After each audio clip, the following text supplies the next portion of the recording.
arkadaşlar, Cardiff'e geldik, self driving yapmadık demeyiz. Bakın, komple kontrol bizde. Böyle basıyorsun, böyle basıp gidiyorsun arkadaşlar. Bakın böyle komple şehri görüyorsunuz. Hissediyoruz. Bakın, verdim gazı gidiyor. Verdim gazı gidiyor arkadaşlar. Böyle kontrol tamamen sizde.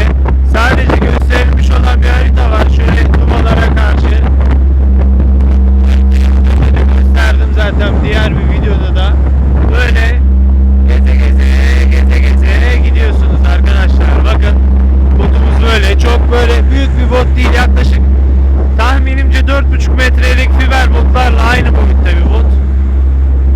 Ama emin olun mükemmel zevkli bir şey. Yanınızda kuğular geçiyor bazen. Az önce üstüne sürdüm, kaçtı.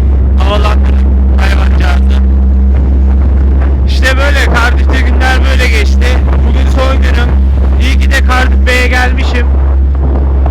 Cardiff Bey buranın adı. Küçük göl gibi bir yer. Nehrin denize döküldüğü yeri kapatmışlar şöyle. Okyanusa açılan bölge bu şekilde